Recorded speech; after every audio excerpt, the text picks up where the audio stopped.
Chapter 40. To be honest, I was getting kind of hungry, and I was usually best in the mornings. Michael handed me a wooden axe shaped just like the real one I used the day before. Shannon chose a wooden katana. Michael whispered something to his blade before placing it back on the wall and selected a wooden sword that mirrored his real one. "Forget all you think you know, and just let yourself be taught," Michael instructed, eyeing Shannon, who twirled her wooden sword with practiced ease. "Also, do not be frightened. I lost this eye a long time ago in battle. I use the prosthetic to make my customers feel at ease." "Your eye?" Shannon asked. "Say what now?" I answered.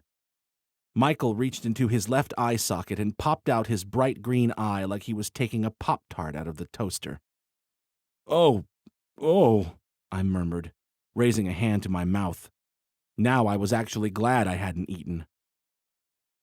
"I feel more comfortable in my eye patch, but that tends to raise too many questions," Michael explained, going over to a small table. He placed the eye in a drawer and reappeared with a worn brown eye patch in his hand. "Wow, I can't look away," Shannon said as we both gaped into the empty socket where his eye used to be. "You lost it in a fight?" "I lost it, and so much more that day," Michael said, securing his eye patch. "But that is a story for another day. Now we train." And train we did for hours and hours. I was still sore from my brand the night before. I wasn't really sure I should be doing this at all. Didn't Dr. Muffin tell me I should be resting? The main reason I pressed on was because Agent Lees and Mrs. Grundy were right. I needed to learn how to fight. I thought about how easily Tracy had grabbed me. It took nothing for the other vampires to throw me to the ground and tie my hands behind my back. If I was going to be a hunter, I needed to be able to defend myself. I couldn't count on Odin or Shannon or Mrs. Grundy to always be there bailing me out. Michael was a great teacher, spending equal time on weapons and hand-to-hand training. He was kind and fair. I could tell as my admiration grew for the man, Shannon's was decreasing.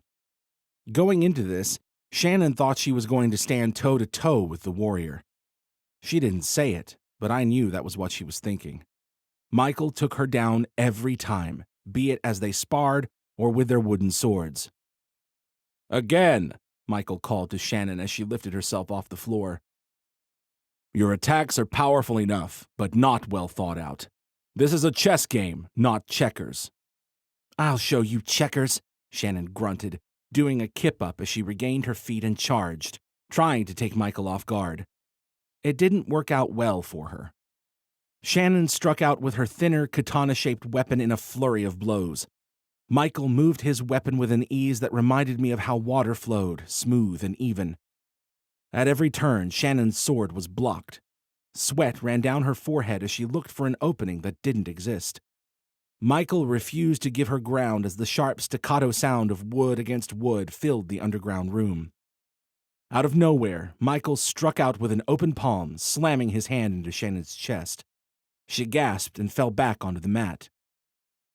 "Speed and ferocity isn't everything," Michael said, moving to offer her a hand up. "Timing, openings, be patient." Shannon ignored the offered hand and rose to her feet on her own. I was up next and already taking Michael's words to heart. "Your weapon is something special, John," Michael said, looking at the wooden axe in my hand as if it were the real thing. "It has a great history and is capable of wonderful things in the right hands. It activated for you, so I know your hands were meant to wield it once more. It has a name." "The Warhammer has a name?" I asked. "It does," Michael answered. "A new Shipanisset."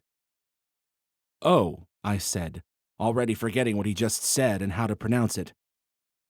"Amu Chingatha soup. No, a new Shipanisset," Michael repeated. "That's what I said," I argued. "Almor Hipanga isn't. I'm saying what you're saying." Michael actually broke out in a full smile I had yet to see. For the first time since I met him, I got the feeling that I was able to see the real Michael, not whatever he was pretending to be in the flower store above.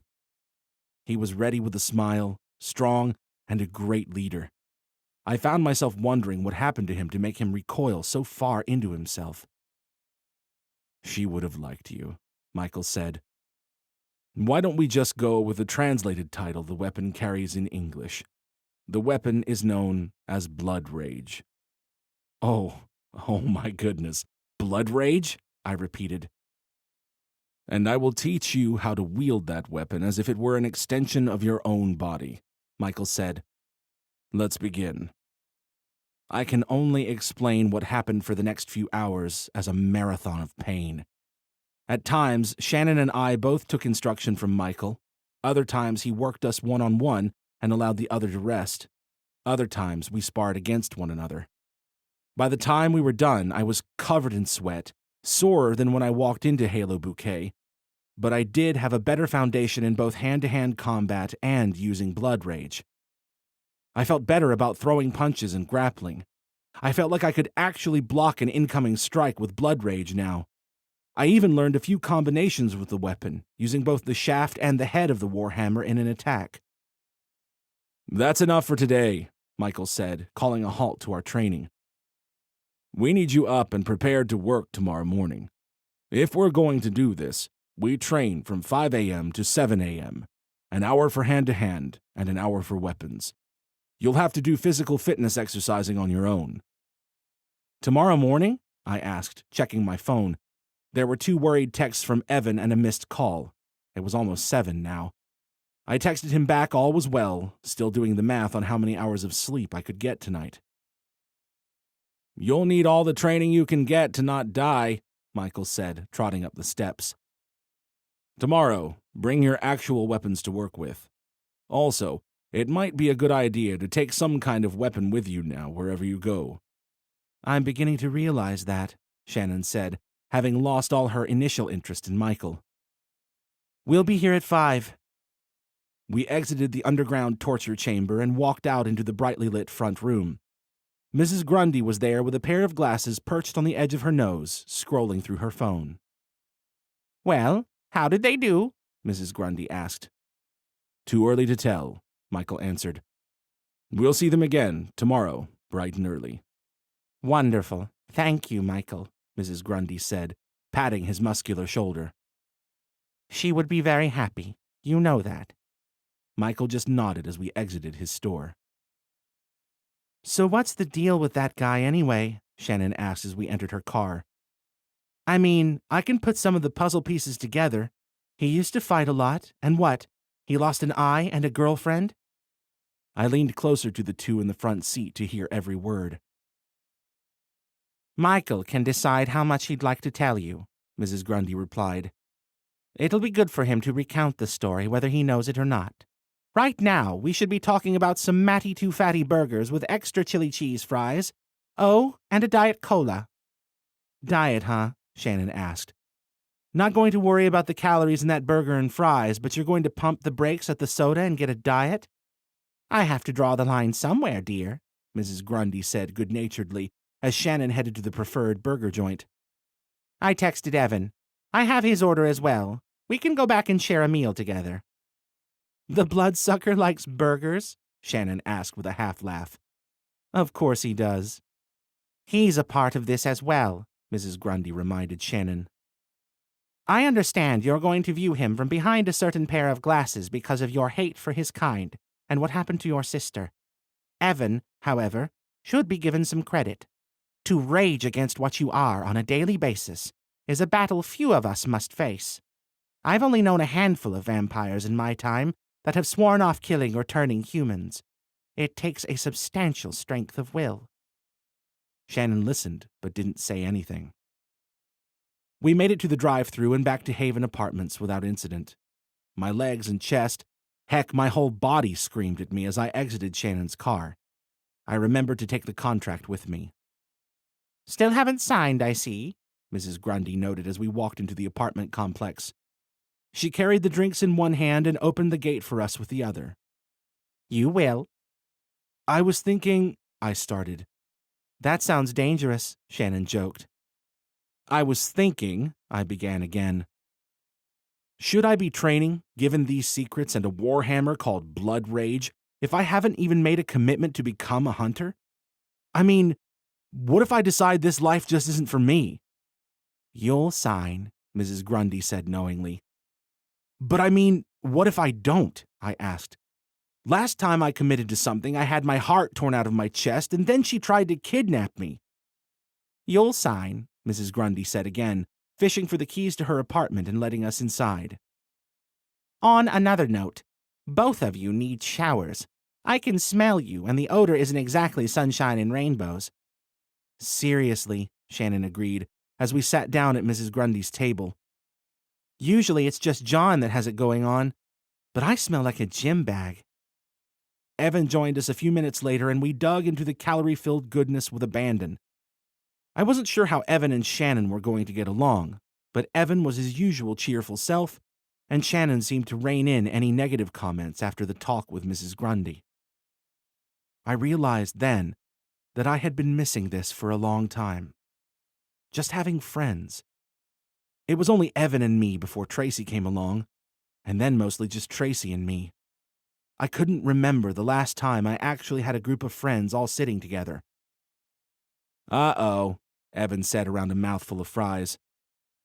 Johnny has his emotional thinking face on. I recognize that face. What are you thinking? Shannon and Mrs. Grundy looked at me for an answer. This, I said, looking at each of them around the table. I guess I really didn't know how much I missed having friends. I wasn't exactly popular in high school. This might be the most friends I've had altogether. Family, dear, Mrs. Grundy corrected, patting my hand. Friends that are more like family. Seriously, Shannon said, sucking on her straw. I was just going to make fun of you right now or say something funny but also mildly offensive about the vamp at our table. But I'll refrain.